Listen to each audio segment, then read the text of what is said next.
you to just wait 1, 2, 3 more minutes and then they will arrive, okay? So just stay here. Just wait a bit.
And here they are, ladies and gentlemen, as we are looking ahead of the next few months. It is my pleasure to invite up on stage Márton, who is the Minister for National Economy from Hungary, as well as Mr. Mikolaj Dowgielewicz, who is the Deputy Secretary General of the European Investment Bank, and they will discuss the upcoming Hungarian presidency of the European Council, as well as the economic priorities of Hungary. Ladies and gentlemen, here they are. The floor is yours. Thank you, Minister Nagy. It's a great pleasure to have you here at the forum. It is the final act, so we are the last barrier that is standing between the physical participants and the lunch. But online, of course, there's quite a number of people watching us online. Great pleasure to have you here. Very important year for Europe. Hungary will follow Belgium as the EU presidency in the second half of this year. Of course, at the time when the new institutions will be shaped for the new legislative term in Brussels. I wanted to ask you how you see the key issue of competitiveness, of how to enhance investment ecosystem in Europe, in the European Union. So much has been said in this forum about this. And how do you see this in the context of the upcoming presidency? Thank you very much. Thanks for the invitation. It is an easy job to answer the question because I'm very prepared. I'm going to afternoon further to Genk to meet with the other economic minister. And there will be an informal competition committee. And I'm also more active because I'm also preparing for the EU presidency. And I have 2 free committees. Competition, labor, and telecommunication as well. So therefore, I have to prepare for myself that what is the most important for EU and also, I mean, Hungary as well. Of course, if I go to legal questions, the dossiers for us, the EU presidency give an opportunity to close the SME relief pack and also AI Act questions. This is 2 important legal questions, but of course there are more time that we can allocate to the strategy questions. Related to the strategy question, I have 2 very, how can I say, sharp point here. One is that let's start with that, the financing question.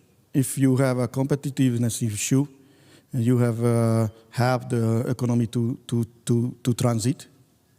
whether it's a digital or green or whatever, you need financing because you need capex and you have to finance it. And this is a costly thing, anyhow. And comparing to US, this is the IMF number. They projected in the next 5 years, US will run with 7-8% budget deficit in percentage of GDP. China will do the same. IMF projected that the EU will run between 2 and 3% under Maastricht. If you don't need to be very good in mathematics or maths. This means that in the 5 years, they push more than 20% of their own GDP more to the economy than the EU. So the first question is that why we need to go back to the Maastricht and this economic, governance scheme, what the financial minister approved. I take a very big question mark behind. A very big question mark. Financial ministers is not an economic ministers and not the prime ministers. And for me, it's very, very difficult to understand that why it's so simple. Go back to these new economic governance questions. Okay, and if Europe can be flexible during COVID, for example. I hope there was a lot of flexibility, and even the level of state aid. This is a very, very bad memory of the eurozone debt crisis. That everybody go back to this one, and if we have new challenges, then we have to be very flexible to react on it. So if we assume that we have less money from budgetary sources, so limited budgetary questions, which is, again, it's not a good news, then we need to see another kind of source of funding. Here, the development banks has a, let's say, major role. Also, banking sector has a major role. The capital market has a very important role.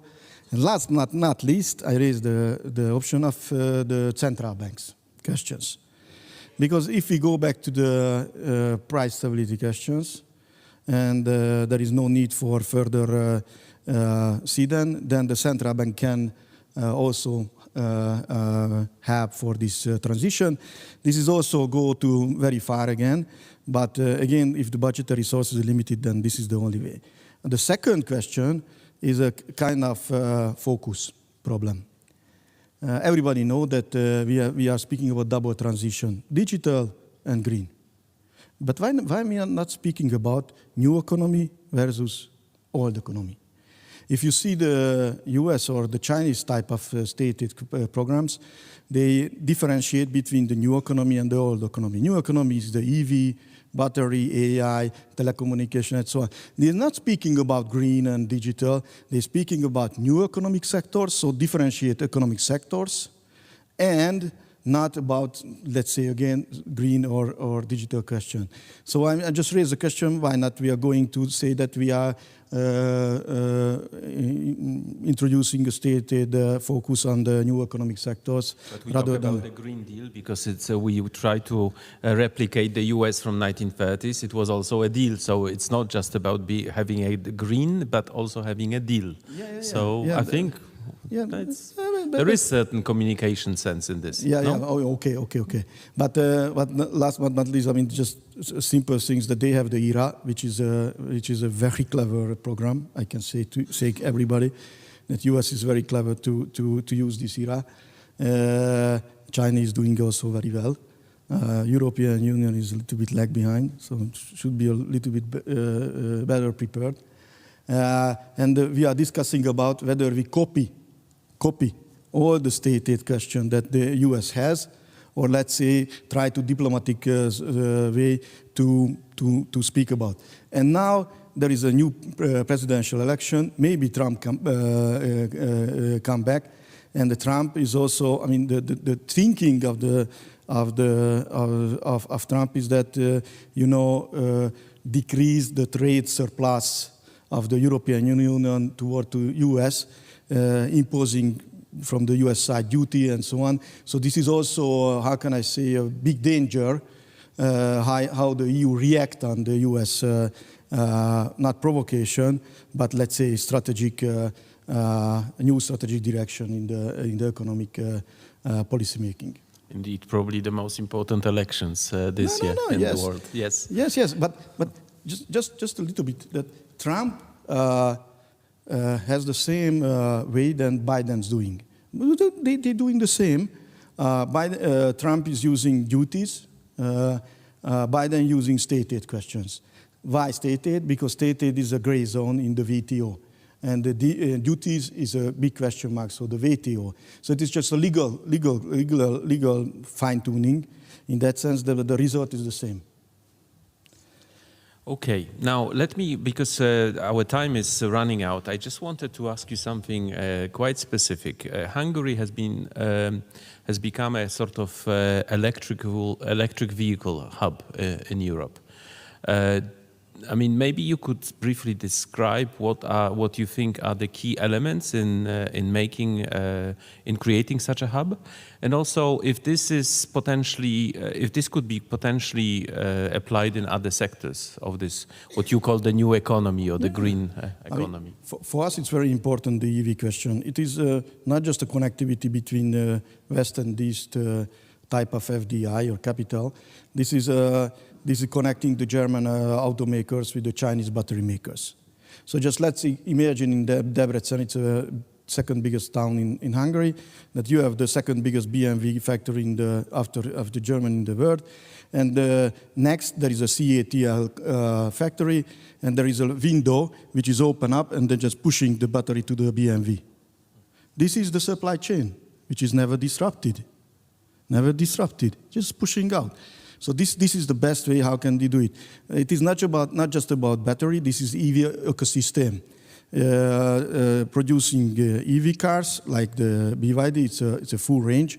But if you go to Audi, it's electric motors, then battery, and of course, if you have an electric car, there is need a solar panel.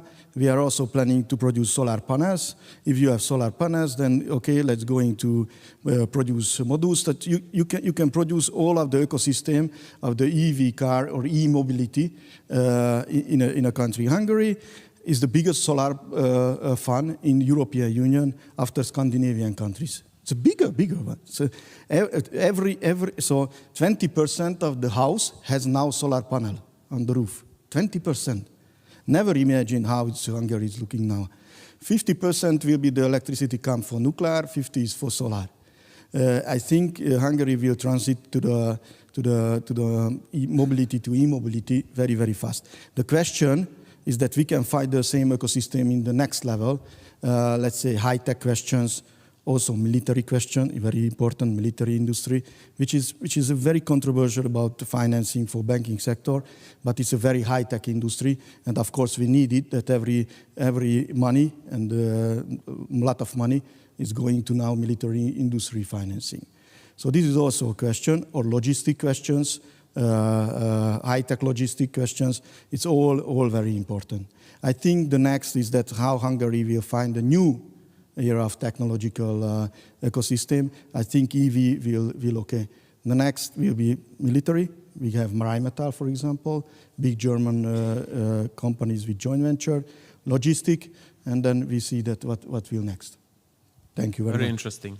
Thank you, Minister. Thank you for being with us, and good luck in Ghent in your council meeting. And of course, we will be also cooperating, hopefully, during the Hungarian presidency. The EIB is often happy to also to fuel the presidency with ideas and to work with you on to initiate some discussions that may feed into the concrete solutions later in Brussels. Thank you. Thank you very much.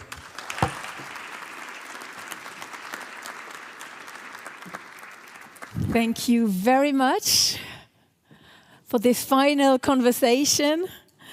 Ladies and gentlemen, we are at the end of 2 inspiring, insightful days. And you will all receive via email a survey. Please take a few minutes just to answer the questions. This will allow us to improve the next edition of this forum. A very special thank you to all the moderators, the speakers, and of course to you. You were a wonderful audience here in Luxembourg, but also online. Thank you for having been with us these last 2 days. And you are now invited to a closing networking lunch, and we hope to see you again next year. Enjoy the rest of your day. Thank you.